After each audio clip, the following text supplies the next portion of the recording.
Hola a todos, ¿qué tal estáis? Hoy vamos a pasar un rato hablando de mutantes, hablando de hombres X. Y no penséis mal por esa X, nos estamos refiriendo a los X-Men, esa familia de colecciones de Marvel, que es posiblemente la más popular y comercial de la casa, con perdón de los Vengadores y Iron Man, y que sí, lo sé. Pero bueno, estamos hablando de mutantes, ¿no? Esta colección pues se hizo prácticamente la reina de Marvel desde prácticamente los años 80, muy finales de los 70, cuando Chris Claremont y John Byrne se juntan en un equipo creativo inolvidable y convierten a esta colección en un nuevo referente. Digamos que a partir de ahí, si querías vender cómics en el cómic mainstream, tenía que parecerse a los X-Men o hacer una propuesta relativamente similar. Además, hoy, en el vídeo que vamos a estar hablando, vamos a hablar de una de esas macrohistorias que tanto se llevan actualmente en el cómic, lo que se llaman los eventos. En aquella época todavía no nos referíamos a ellas así, hablábamos de crossovers, o lo que es lo mismo, cruces de diferentes colecciones dentro de un arco argumental definido, así dicho muy científicamente, y además tiene mucha intrahistoria. Por una parte, la historia que narra es muy interesante, pero aún más es lo que estaba sucediendo a nivel editorial, porque esta es una historia que se publica en 1992, en medio de una explosión de nuevos sellos, artistas que se marchan, traiciones, conspiraciones, cambios, millones que se venden, récords que se baten. Apasionante, absolutamente apasionante. Estamos hablando de La Canción del Verdugo, uno de los crossovers más potentes de los X-Men de los años 90. Después vendrían otros. Esto se instauraría como una especie de tradición anual. A día de hoy ya es imposible pensar en Marvel sin estos eventos, pero en esta época aún tenía ese rollo de novedad que hacía que pegase bastante duro este rollo, ¿no?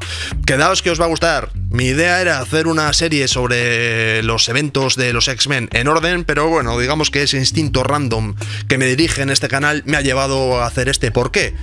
Porque sí. Quedaos que os va a gustar, amigos. La Canción del Verdugo. Como siempre, estás en Cómics, Mentiras y Cintas de Vídeo y yo soy Samuel M. Jackson con M de Magneto. Hazme rico, hazme millonario, por favor. Suscríbete, pon un me gusta, un comentario, comparte. Lo he dicho muy rápido, venga, vamos con el vídeo. 3, 2, 1, grabando. Ok, La Canción del Verdugo. Esta es una gran historia. Yo tengo la edición dividida en 2 tomos. Originalmente se publicó como un crossover que incluía las diferentes colecciones, o muchas de las diferentes colecciones de mutantes, cada una con su equipo creativo, lo cual durante unos meses que se estuvo publicando obligaba al lector, al pobre lector, a coleccionar pues igual 4 colecciones al mes. Cosa que si eras un chavalín pues podía ser un gasto, pero bueno. Como os decía, la historia es interesante y vamos a lanzarnos con ella, pero la intrahistoria o los precedentes son tan importantes como la propia historia y tan interesantes. Así que vamos a intentar hacer un súper resumen, ¿de acuerdo? Nos tenemos que ir hasta 1990. En 1990, una persona que por algún extraño motivo aparece cada 2x3 aquí en el canal, parece que estoy obsesionado con él, pero es que, ¿qué le vamos a hacer? Se llama Rob Liefeld y estuvo en la colección Los Nuevos Mutantes, no sé si en el 89 o en el 90. Es un chico, prácticamente un adolescente, que se mete en esta colección, en aquel momento una colección de las colecciones X, de las colecciones de los X-Men, muy segundona, y introduce a este personaje llamado Cable.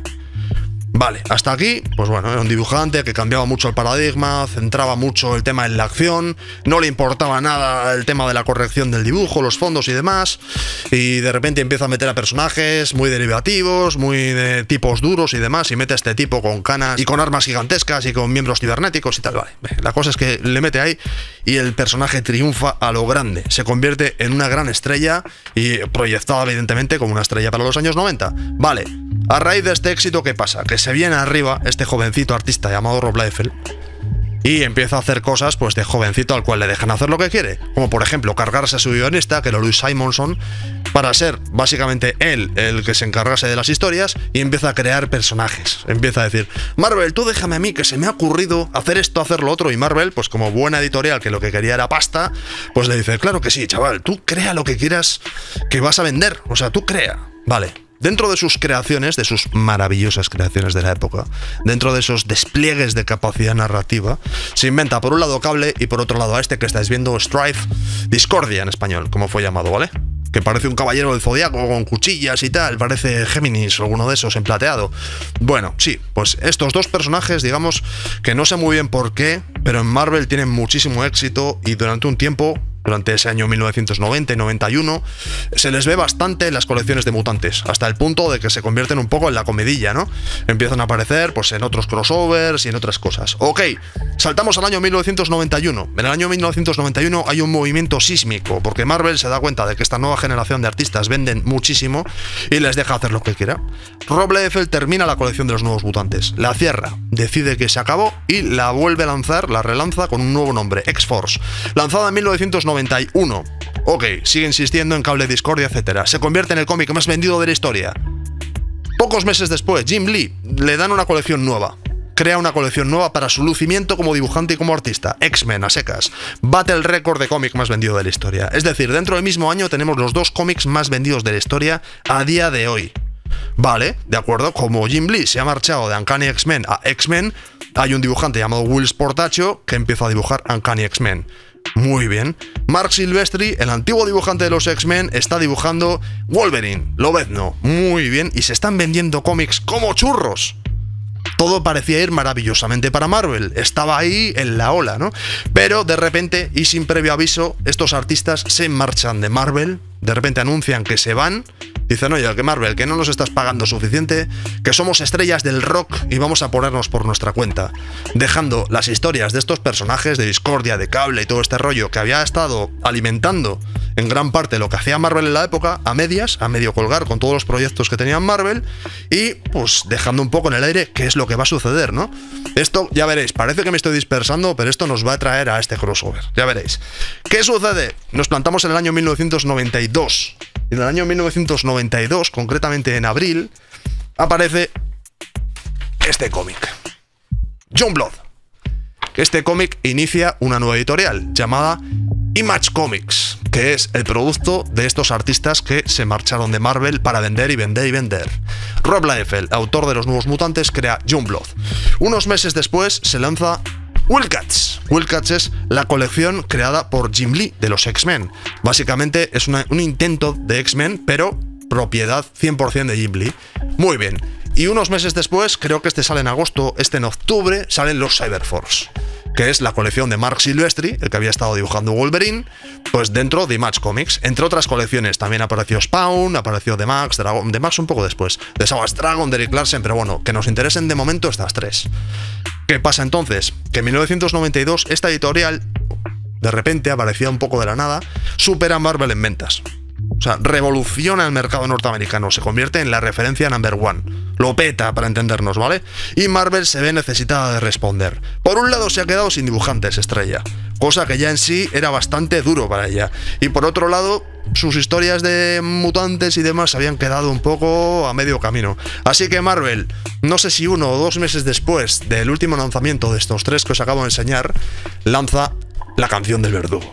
Y si os fijáis, en la portada de ambos tomos, voy a apartar estos cómics, en la portada de ambos tomos, a quien tenemos a Cable y tenemos a Cable. Dentro de las portadas individuales también, ¿eh? De hecho, no os engaño, aquí sale Cable. ¿Por qué? Porque esto a nivel de historia lo que hacía era cerrar un poco los arcos argumentales que se habían abierto en la época de Rob Liefeld, Jim Lee y demás, y por otro lado establecía una nueva generación de artistas que podían convertirse en las nuevas estrellas que podían sustituir a estos que les estaban haciendo la competencia. Así que aquí había mucho más en juego de lo que parecía. Esto no es un simple crossover de Marvel.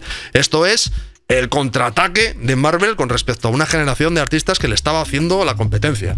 Bien, y ahora ya nos lanzamos un poco a lo que es la historia, ¿de acuerdo? Empezamos con X-Men, la antigua colección de Jim Lee, ¿de acuerdo? Aquí todavía estaban un poco náufragos, estaban un poquitín necesitados de un dibujante y empezaron con Brandon Peterson, un tipo que era muy joven y que de hecho les acabó abandonando para irse a Image Comics. Esto, quedaos con ello porque se va a repetir en este vídeo, ¿eh? Bueno, vale, la historia empieza, como siempre, mucho drama. Aparece el ángel, aparece Pícara. Mirad las pintas, no me enteras. Este es Bishop, otro viajero en el tiempo, para variar, muy original, al estilo de Cable. Y esta es Pícara con un traje extraño. Esto nos sonará de los dibujos animados de los años 90 porque la estética es muy parecida. Como veréis, Peterson tiene un estilo de dibujo bastante deudor de Jim Lee, pero no termina de tener ese dinamismo. Aquí aparece Cable diciendo, bueno, aquí se va a liar muy gorda y demás. Bien, aquí me voy a parar en esta página un poquitín porque me hace muchísima gracia. Me gustaría que me pusieseis algo en comentarios al respecto. Yo a Cíclope le odio. O sea, es un personaje que me parece de lo más tóxico que ha habido jamás en la historia. los que habéis leído los cómics, me imagino que entendéis a lo que me refiero. Es un tío que trata a las mujeres como trapos. O sea, y aquí básicamente se le ve en un bar solitario y está pensando en tías.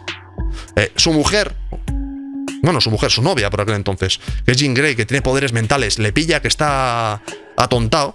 Mentalmente dice, pero estabas pensando en mujeres. O sea, por un lado, Jean Grey tiene una actitud absolutamente tóxica, ¿no? Al invadir los pensamientos de su pareja, y su pareja se escaquea de una manera absolutamente épica. Lo veremos un poco más adelante, porque aquí, como hay muchos personajes, la acción se va entrecortando. Este que aparece aquí es Gambito. Mirad qué pinta de droga, bueno, en fin. Mirad qué pinta de adicto que no se afeita y que tiene unas conductas bastante reprobables que tiene. Además, con este aspecto de haberse ido a hacer footing o ciclismo. Bueno, Tormenta, Storm, como no puede ser de otra manera, siempre muy guapa, muy arreglada, vale. Tipos malos que aparecen de manera random y demás. Bueno, por aquí ha habido una... Exacto, hay el momento de Cíclope y Jean Grey que están discutiendo. Jean Grey le está diciendo, joder, siempre estás pensando en tías buenas. Y Cíclope dice, paso de ti, paso de ti. Es una mujer, y además es que se lo dice literalmente. Paso de ti, esta mujer de la que estoy pensando, mariposa mental, que no me acuerdo cómo se llamaba en inglés. Ya me acordé, Psylocke. Es una mujer excepcionalmente hermosa y sexy, soy un hombre y tal. Le come la cabeza y ella acaba diciendo, ah, qué bien, vale, pues lo acepto. Y sale de rositas. A ver, ¿quién ha conseguido hacer lo que está haciendo Cíclope aquí? Ponedmelo en comentarios, en serio. No me voy a parar mucho más en esta parte de la historia porque no tiene mucho sentido, pero bueno. La cosa es que nuestros X-Men están divididos, aparecen, hay una amenaza terrible, les empiezan a atacar los compinches de Apocalipsis, que son estos de aquí. Ya hablaremos un poco de esto, que tendrá sentido. Y en medio de una especie como de charla por la paz, que esto es un clásico, Charles Xavier recibe un disparo, de repente, en plan terrorista, ¿no? Y resulta que el que le ha pegado el tiro es Cable. Esa es un poco este es lo que arranca la trama. Cable le ha pegado un tiro al profesor Xavier, efectivamente, vale. Tremenda pelea, a Cable se lo intentarán cargar, no lo conseguirán evidentemente porque acaba de empezar el crossover y no vamos a terminar la historia tan pronto. Saltamos a X-Factor. X-Factor es una colección también bastante curiosa. En los años 90 tuvieron un cambio de equipo, tanto creativo como personajes, y empezó a ser guionizada por Peter David, más conocido por guionizar a Hulk, que es un tipo que, entre otras cosas, tiene muchísimo sentido del humor. Y en esa época fue dibujado por un dibujante cuya portada estáis viendo, que tiene un estilo súper particular, Stroman, del cual pues ya veremos aquí su obra en algún vídeo porque merece mucho la pena. La cosa es que Stroman también se marchó de Marvel para el Image Comics, con lo cual las páginas fueron rellenas por un Jae Lee, que no sé si os sonará, sigue en activo, que en esta época pues era un crío, pero que estaba empezando a destacar a lo bestia y tiene un estilo pues tan potente como el que estáis viendo ahora mismo, ¿vale? Ya nos encontramos al profesor Xavier,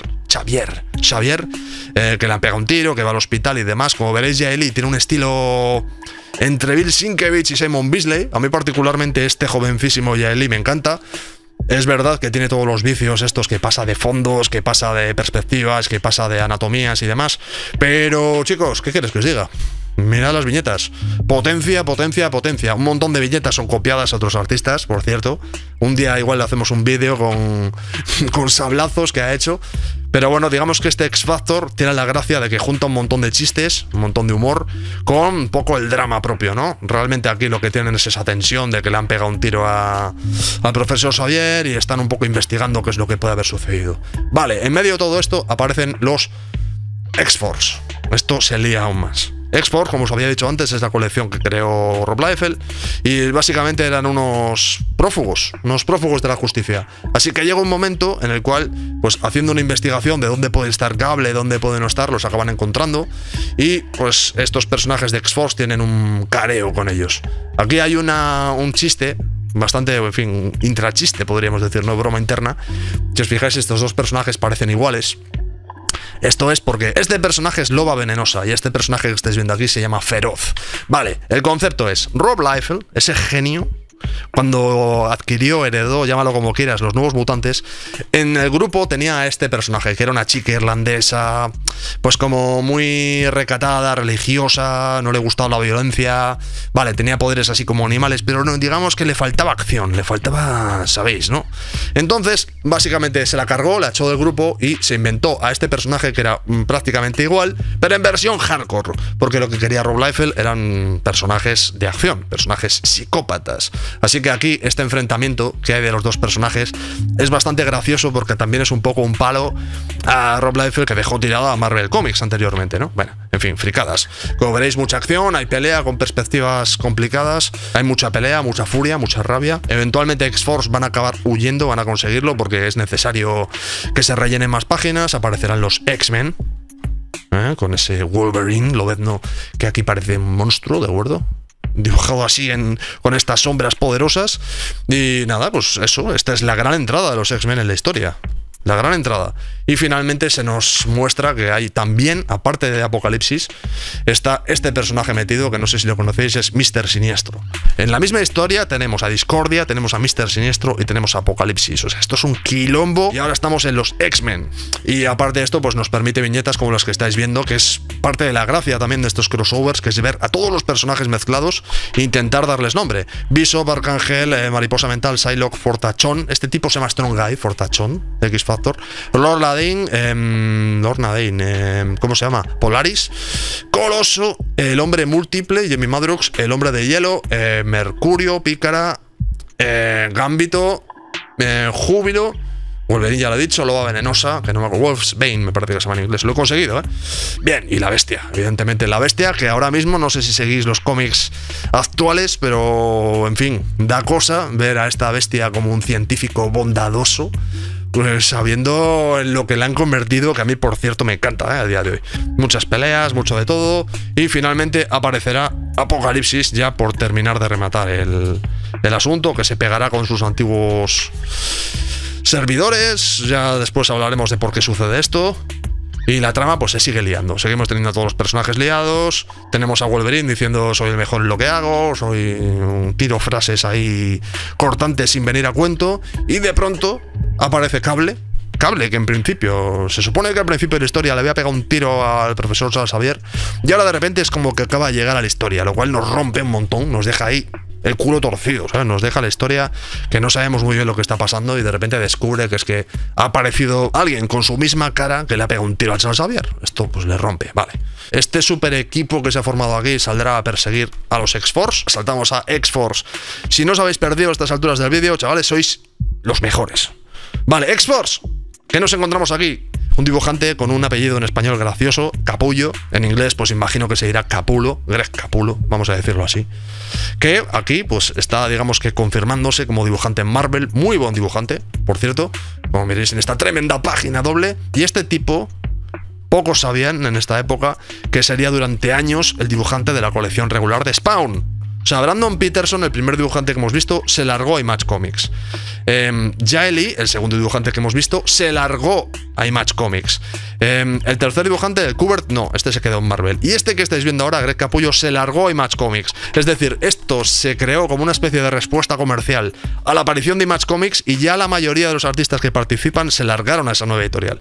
Para que os hagáis a la idea de la sangría que había en esa época, ¿eh? Yo soy más duro que tú eres más duro que yo, te apunto con una pistola, yo soy el más churo, te pego un tiro que te abre un agujero en la cabeza, nos amenazamos, hablamos, nos decimos, nos queremos, nos odiamos, nos conocemos de toda la vida.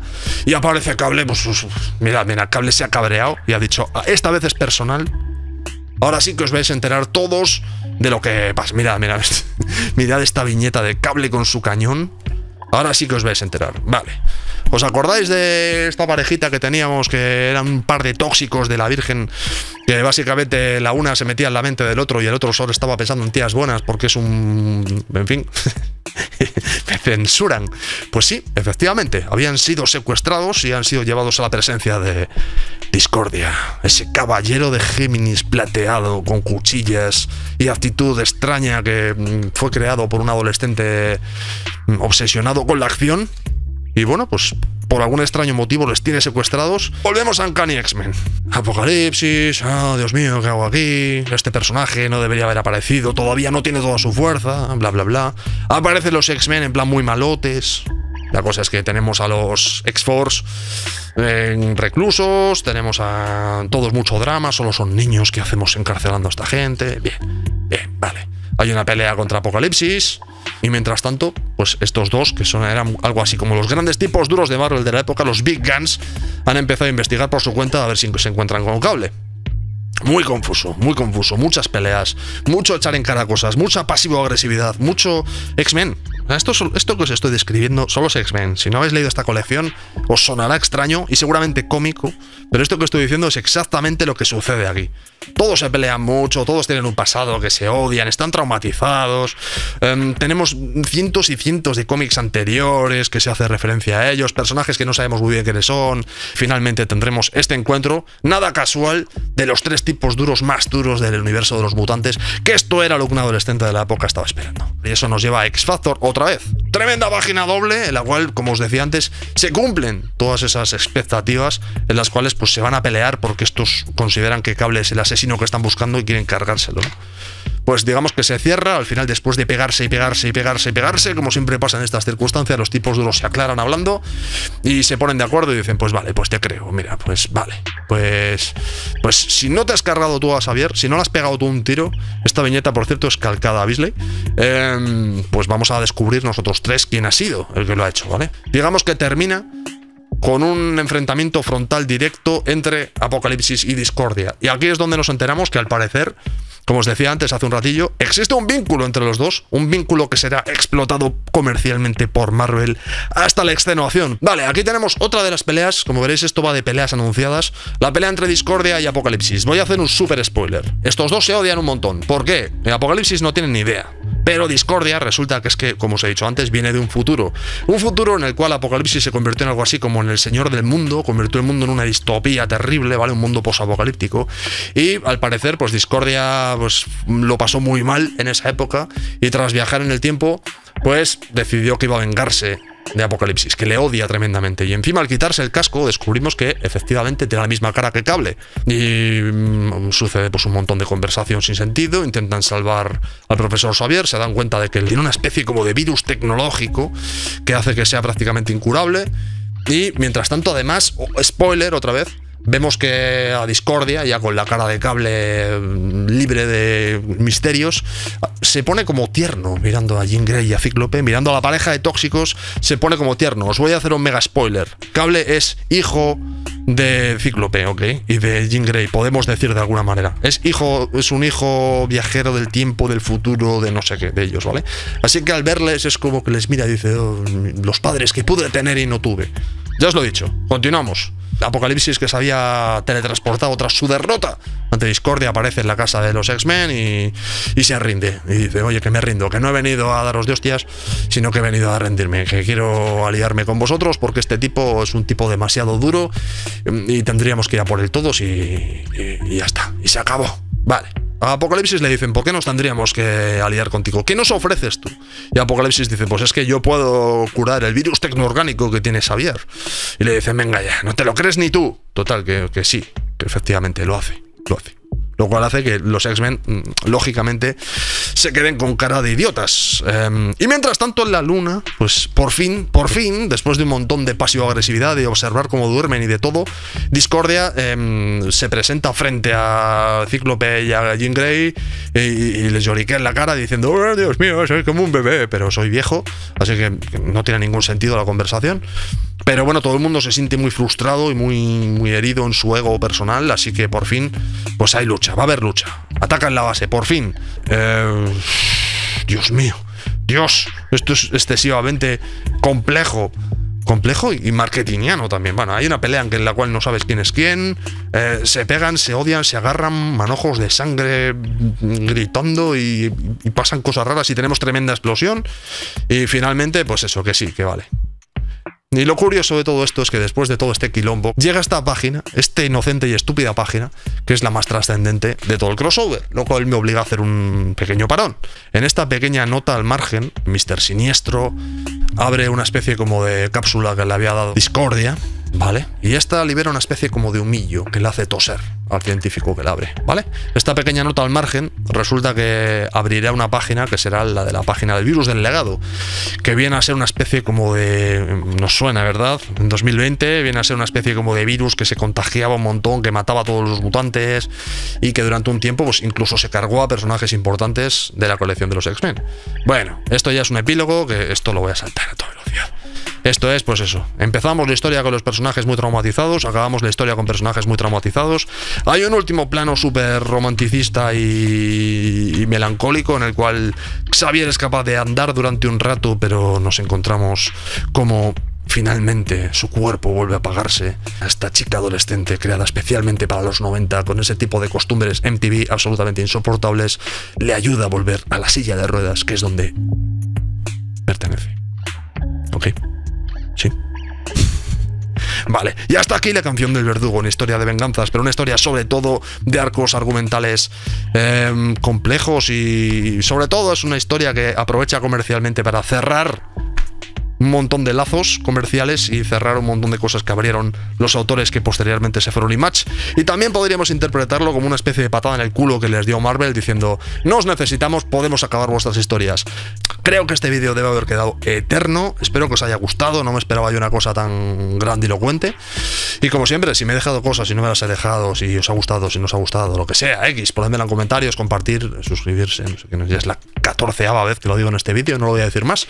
Y lo dicho, espero que os haya gustado, volveremos en un futuro con más crossovers de las familias mutantes, pero como veréis, es duro, esto es duro. Espero que lo hayáis pasado bien, nos vemos muy pronto, un abrazo.